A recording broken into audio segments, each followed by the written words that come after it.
السلام عليكم ورحمة الله وبركاته. ازيكم يا حبايب قلبي؟ عاملين ايه؟ يا رب دايما تكونوا بخير. النهارده باذن الله هنعمل مع بعض عدس بالشعريه بطريقه سهله وجميله جدا، وهنعمل كمان بصل مخلل بيتاكل جنب العدس بالشعريه. الطعم بجد حكايه. جربوا الوصفه دي بالطريقه ديت هتعجبكم جدا. تابعوا معايا الفيديو.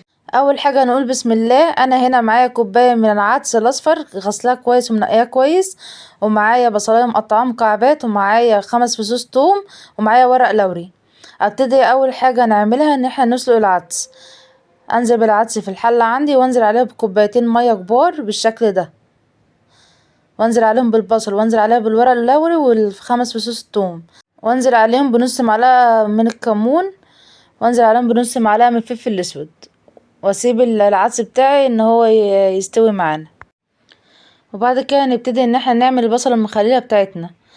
اول حاجه نجيب البصلتين متوسطين الحجم، نبتدي ان احنا نقطعهم حلقات بالشكل ده.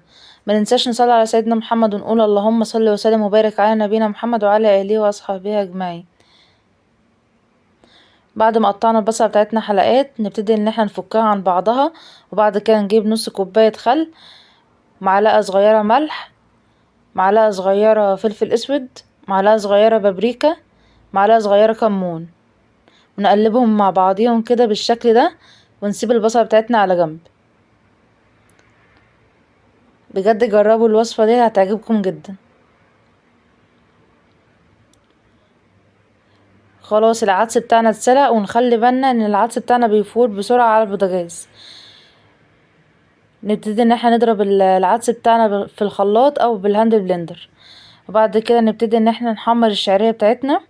ننزل بمعلقتين كبار من الزيت وعليهم نص كوباية من الشعرية ونحمرها كويس، وبعد كده ننزل عليها بالعدس بتاعنا، وبعد كده ننزل عليها بمكعب مرق دجاج، وننزل عليها بالملح، وننزل عليها بربع معلقة صغيرة من فلفل اسود.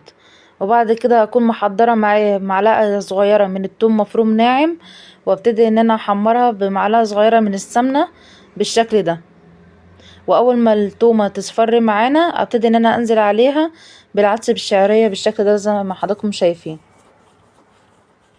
واقلبها كويس واسيب العدس يستوي مع الشعرية بالشكل ده. بجد جربوا الوصفة دي هتعجبكم جدا. سهلة وسريعة، مش بتاخد معانا وقت ولا مجهود. وده الشكل النهائي للعدس بتاعنا والبصل المخلل والعيش بتاعنا. يا رب الفيديو يكون عجبكم. لايك وشير، واشوفكم في فيديو جديد في حفظ الله.